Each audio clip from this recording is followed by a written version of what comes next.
Hi parents, welcome in. In this video, I'm going to talk about what do you do when your family doesn't understand your decision to step off the traditional ways of doing things and to go it your way, a different way. I'm specifically going to look at homeschooling because this is such a really big topic. I've just decided I'm going to narrow it down as best I can to better suit you and your needs. So, welcome in. My name is Chrissy Whistler. I am an intuitive, I'm an astrologer. I'm also the parent of two magical, multi-dimensional kids, and we are a homeschooling family.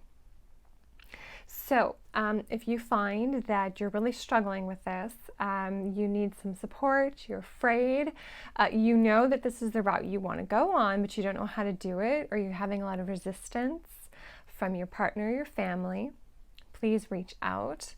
I do offer coaching and consults. You'll find the link to my website in the description below at chrissywhistler.com. And please like and subscribe, share this video to anyone you feel they might benefit from this, so we can get this out there to more people who are like you and who are wanting to really jump forward in a new path with your kids. So these few years, they've certainly been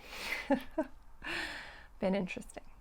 And it's really brought up education in a very big way for many families.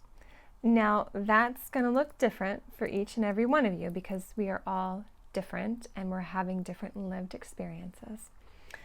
What I really want to get into here is you've come to this decision, whatever it is for you, that you want to homeschool, that going the public school route doesn't work for you.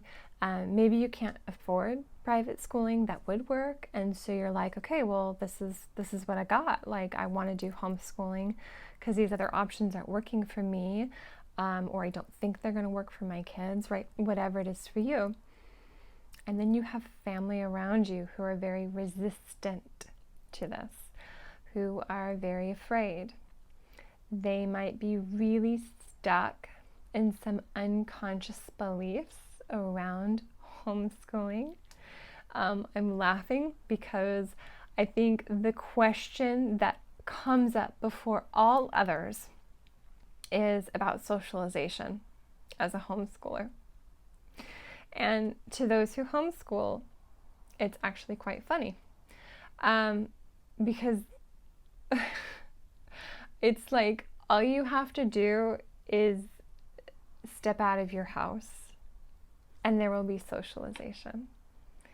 In fact, there's more socialization ever than in school because kids aren't restricted to sitting quietly at their desk listening to their teachers talk for an hour, where they only have a 15-minute recess and maybe an hour lunch, for example. Like, what kind of socialization are you getting in there for an hour and 15 minutes a day, and then like in between bills and going to your locker and so forth? So it's kind of funny because we have this programming in our society about homeschooling and what education is, and this only education can happen through textbooks and through this four-walled experience of a classroom.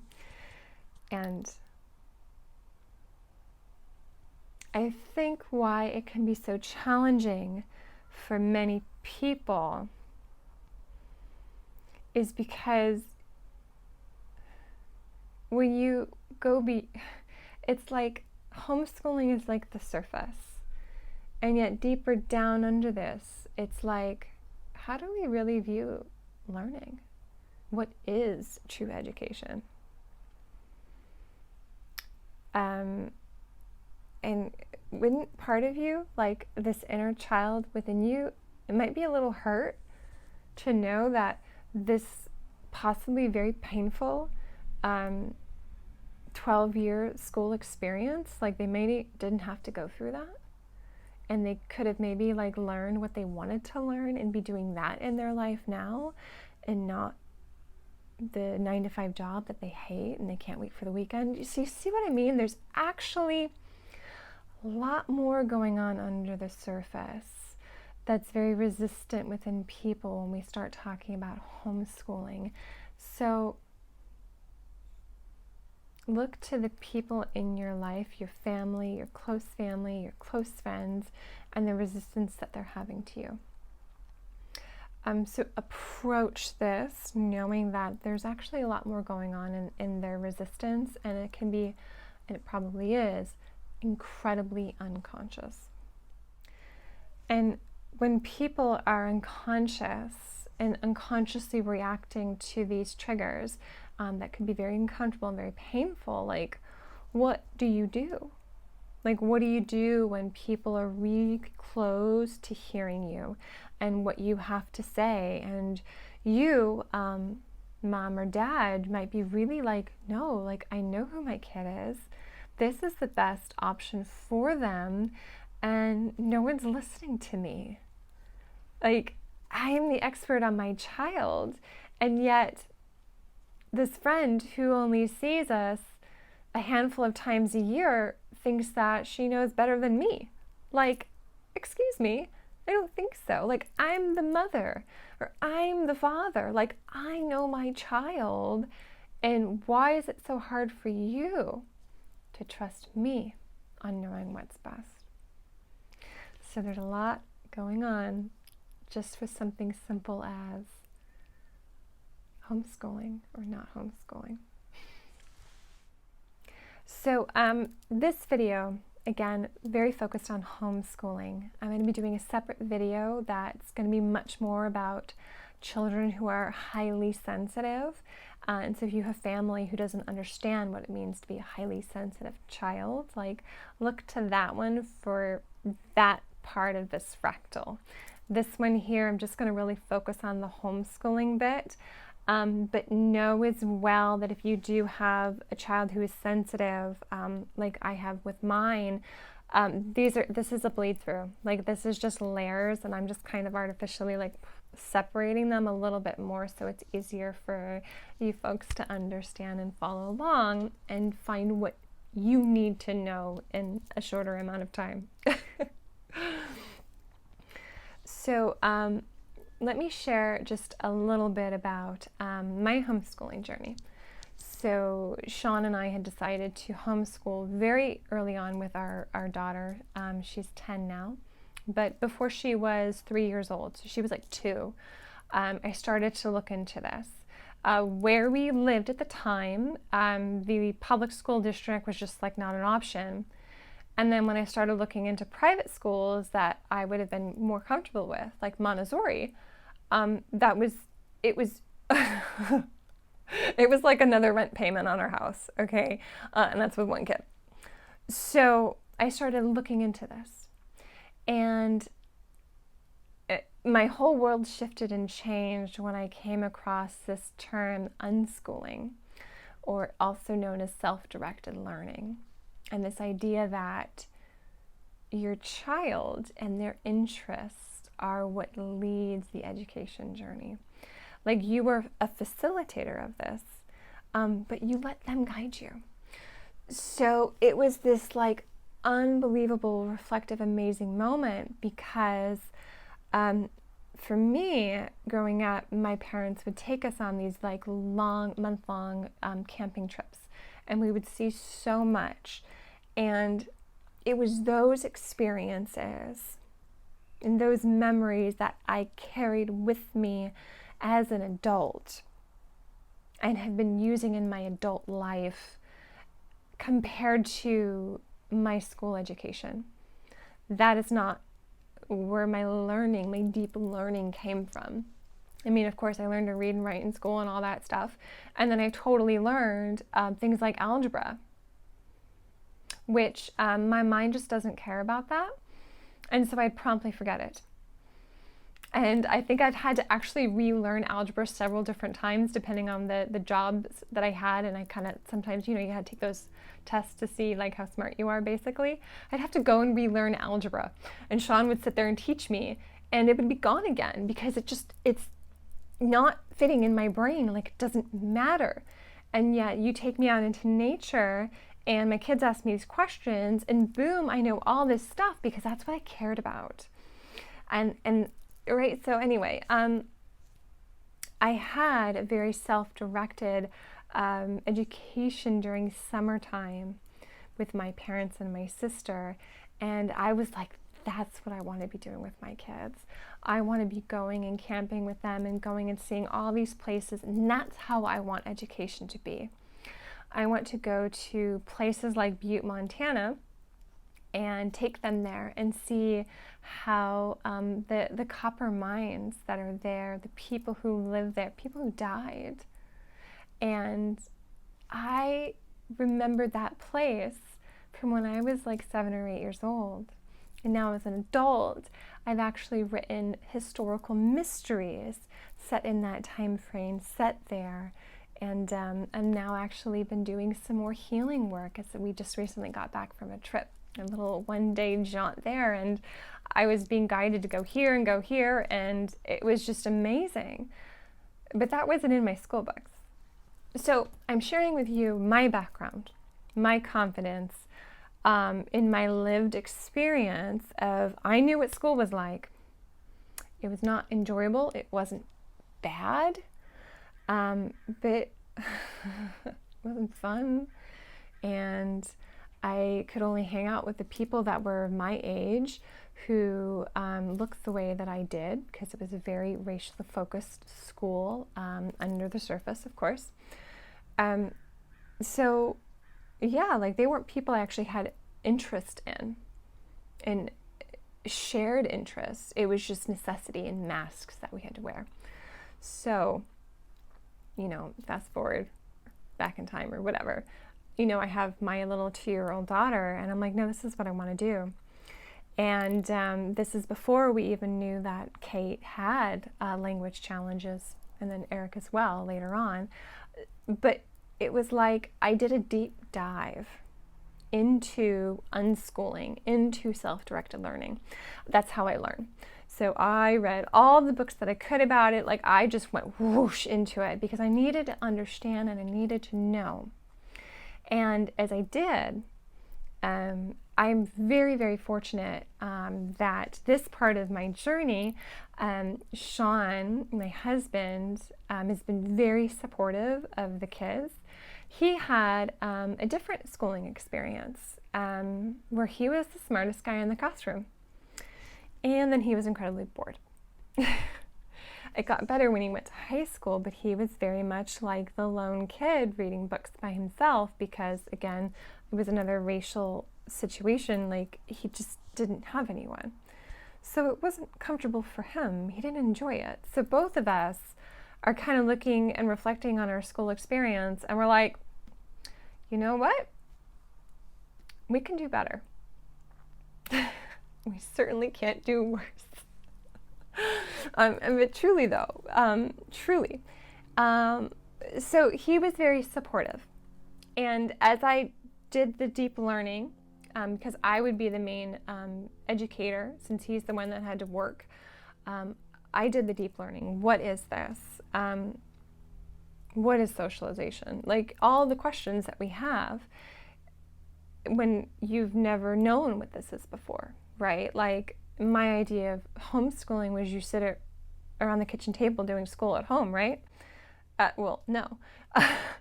You can do whatever you want to do. You could do, school at home around the kitchen table, or you could be doing unit studies, or you could be doing like we do, where we're really in nature, camping and learning that way, and learning through the lived experience of the people that we meet and the places that we go. So it's all whatever works for you. But Sean was very supportive. I shared with him what I was learning and reading about why it felt really good to me, why it was working for me, and like I'm feeling it like in my gut, my parental gut, my mama's gut. This feels right. This feels good. I want to do this. I'm excited to do this. And it even got to the point as well where when someone had asked me who wasn't as supportive of homeschooling at the time, she's like, well, what if you had the money to send Kate to Montessori, would you? And I said, no, because I don't want to miss this experience with her. I don't want to, and again, okay, we all have our own life's choices and life circumstances. I'm very blessed and privileged that I am able to stay at home and to be able to do this. And I know that not everybody can. So I want to put that out there, like I get it.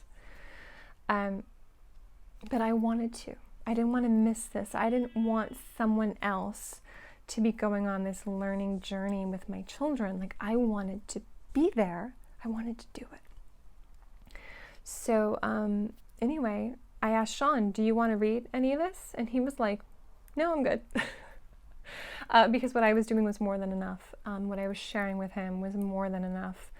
So he really let me take the lead. But our mothers were a little bit more concerned. My mom, she, for example, only knew homeschooling as you do school at home. So what I ended up doing was we had a local homeschool conference. So if and it was like a grandparents free day, or the grandparents were only $5 or something. So I asked them to come so they could see the plethora of options that is homeschooling, and to really address the fears and concerns that they were having. So it was my way of saying to them, like, no, this is what I'm trying to show you and tell you. They weren't going to read the books that I had read, but I could take them there and show them.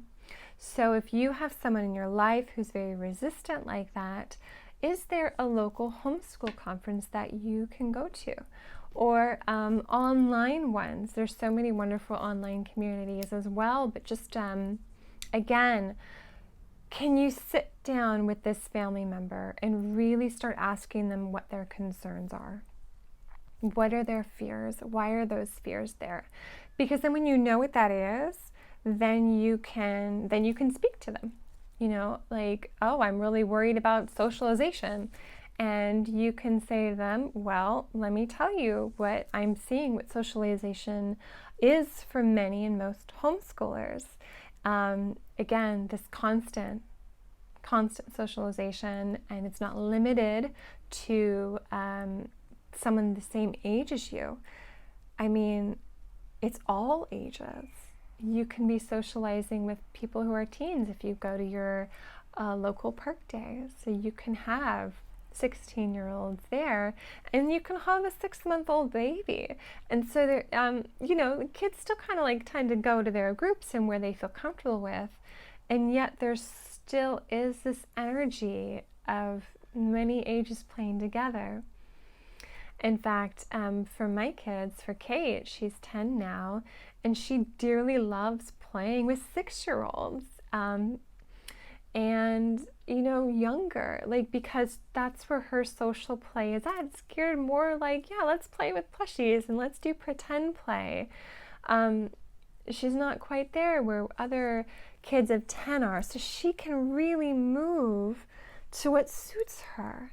And the same with Eric. He, you know, because of his own language challenges and delays, like, he's playing with the really little ones and just like, yeah, let's splash each other at the pool because that's where he's at. Or let's go running around the park. Like, that's where he's at. And I get that, control's not the right word, but you get more like molding of what your kids need, and you can take them there. If your children are more sensitive, you can find other sensitive children to play with, which we have. And it's really beautiful to see these kids just being so like, again, just even the little boys of this just very feminine boys, and they get to be that and get to be accepted for who they are and how they feel things and feel them deeply. So, is socialization a fear? Okay, well, there's one example of why it's not really a concern, and it's even better. Another way is like interacting with adults. I go out in the world, my kids are coming with me. I can't tell you how many times that my sometimes quiet child, Kate, with people that she doesn't know. Okay, especially as we've moved out of COVID into the more like, not so worried about other people. She's just talking and just chatting away and kind of doesn't care if the person's like, cares or not. So I'm teaching her as well, how do you properly socially engage with people, especially interrupting and things like that we have to teach our kids. But she's learning this with all sorts of people all across the board. And then of course you have people who are just really excited and they want to talk to her. So you don't get that in school, guys. Like that kind of interaction. I mean, of course, teachers are amazing and you'll get that with a teacher. But teachers are generally like, one of them and 20 kids or something like that.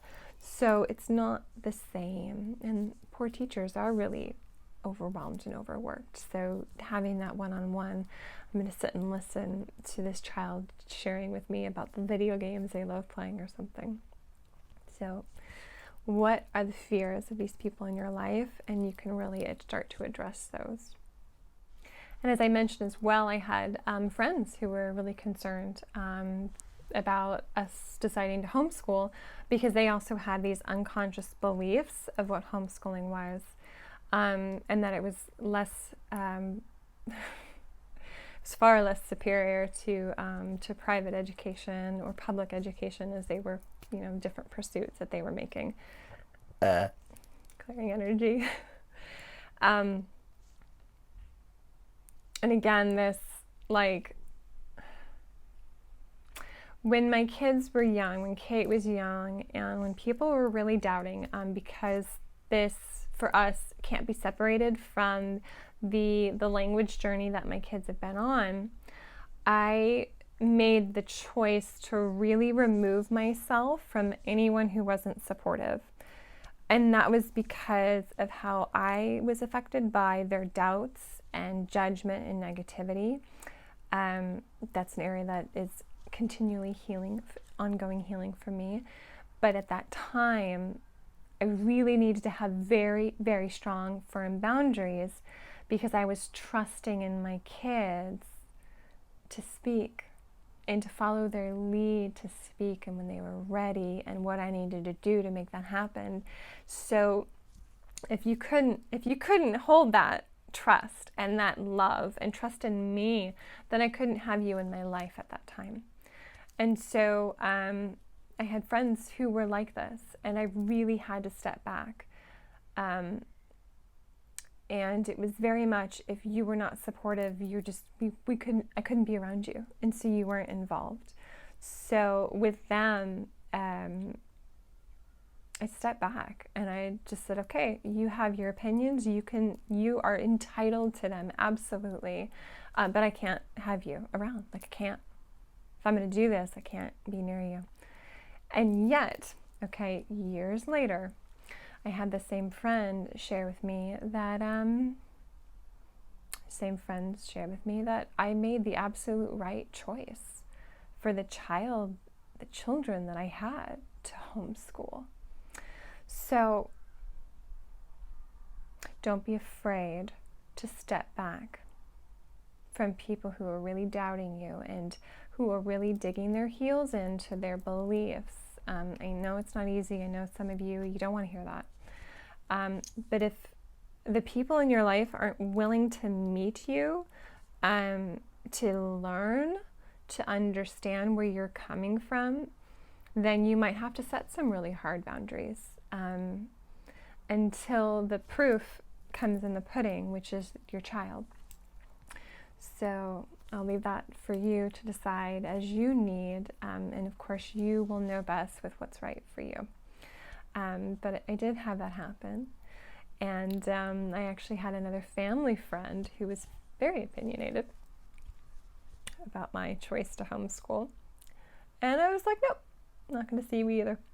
And then not too long ago, she was telling me how homeschooling is so much better, absolutely better than public school, and just going off about how terrible public school is and how I made the absolute right choice to homeschool. And it's just funny because I was literally like, I'm pretty darn sure that's not what you were saying 8 years ago. So I know I may not even be getting to your question of like, what do I do? This person in my life, they're not listening. They're really stuck in their opinions. They don't want to have a conversation with me. And again, it is very layered because so much of this has to do with why there's resistance there in the first place. One of the choices that I made very early on was to share. To share with the grandparents, the friends in our life that I was really caring about our relationship and to keep it going. I'd tell them what my kids were doing. And this is also like one of the reasons this can be really tricky to have these conversations is because you're asking them to shift a worldview, an idea, a belief pattern of what education is. Most people believe that education is only done in a classroom. It has to look a certain way. It is all about math, reading, and so forth. Like that's what matters. You know, like at the beginning of summer at a park day, I had a parent of a kindergartner asking about learning physics.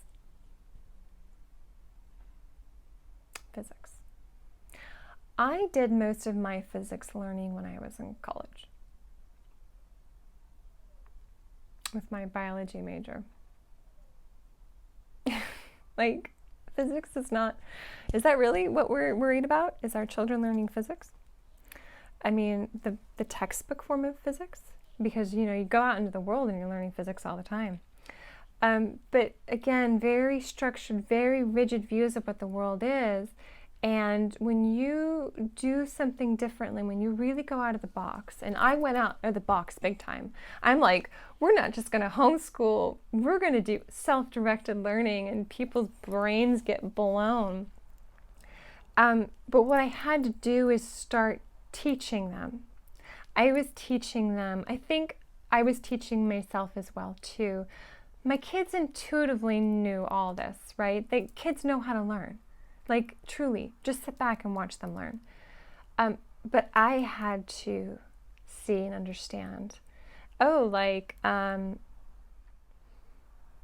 It's even difficult to even point it out because of how layered this is.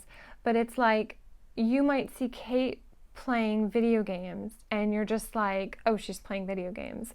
And there's that unconscious belief and judgment of that. And yet, video games is where she learned to read. You know, not from me reading books. In fact, most of her life, until she really started to catch up with her language, she wouldn't let me read to her because it gave her such anxiety. She would go and close the book. And I would listen to what she was very clearly saying to me is, no, don't read. So I didn't. And so, but she was intrinsically motivated to learn to read when the pandemic happened and everyone got locked down. If she wanted to play and communicate with her friends in the chat box in Roblox, she had to learn to spell. She had to learn to read. So it's like, oh yeah, that's happening. And there's also, depending on the game as well, there's logic that's happening. There's math. There's this understanding of resources. How many of us could have used that growing up? Understanding resources, understanding how to balance resources, balance checkbook, right? She's learning all that from a video game. And she's having fun, right? Like, so that's kind of what I mean, is we really start to shift the beliefs. Eric really loves watching when I'm driving these big long drives that we do, and I have Google Maps up telling me where to go. And he loved it. He was reading and saying aloud all the turns that I needed to go on. And it was like this, okay, I see what you're doing here. You're liking that. Well, let me go and get you this map book of California that shows all of the freeways. And it has topographic stuff in as well, and see what he does with that.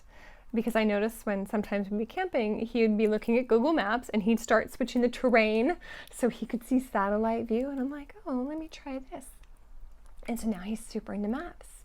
And I have this 7-year-old boy who is, he's still learning to talk. He's still learning how to communicate.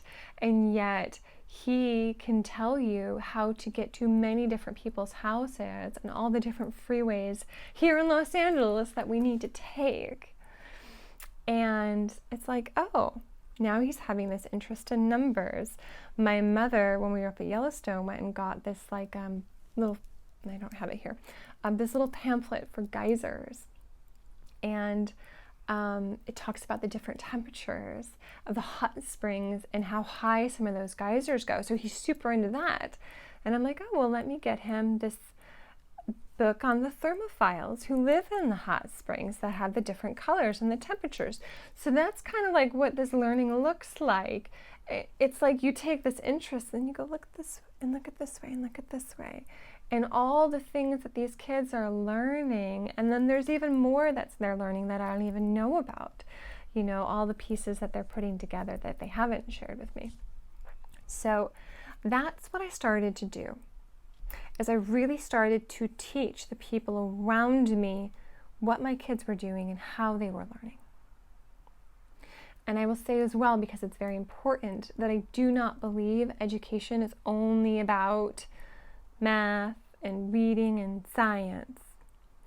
Education is also emotional intelligence. And is that something our kids are really learning in a classroom with 25 other kids, with one adult? Because it takes a lot of energy for the adult to sit and listen with full presence and to hear, to negotiate, hold space of someone, if the answer is no and you can't do the thing that you want to do and they're having big emotion about it, sitting there and holding that space and letting them cry and to be comforted, that's very important emotional intelligence. That is education, and that is fully missing in most parts of our society. I won't say all, but I will say most. And so much of this has been my relearning of how to do that. But as I said, really sharing the experience, sharing how my kids are learning, what they're doing, went a real long way into teaching others that the way I was doing things was actually working. So, and I will say as well that, just recently my mother, on this trip that we had, 2.5-week trip that we all took together to Yellowstone, she said to me, with the kids that you have, the only choice you had was to homeschool them. Because they are so strong-willed. They are so sensitive. They are just these different beings.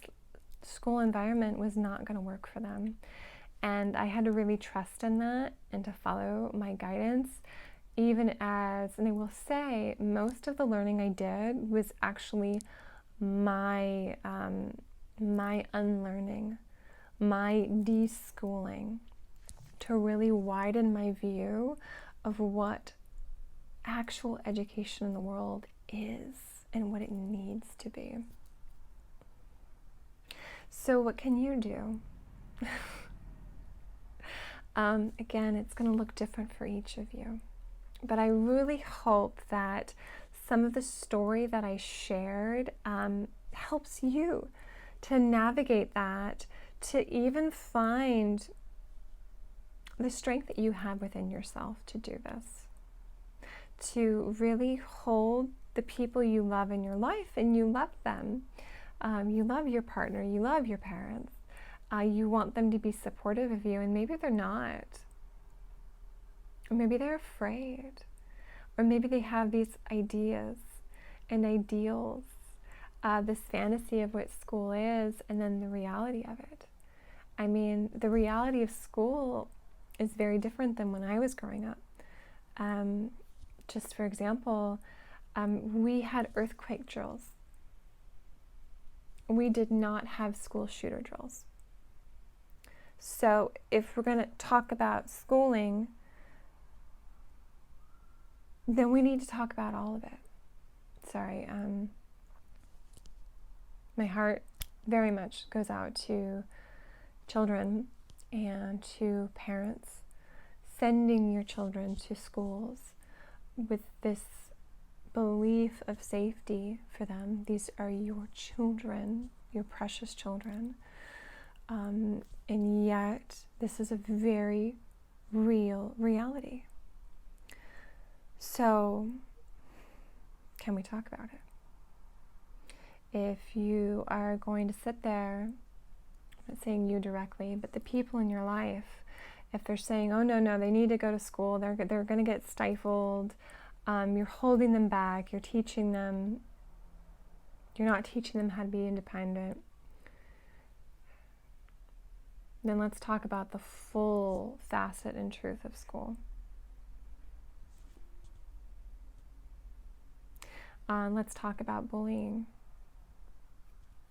and the trauma that can follow us as children if we've been bullied, if we witness it, if we partake in it, even by saying nothing, right? So like there's a lot here. There's a lot of societal stuff here.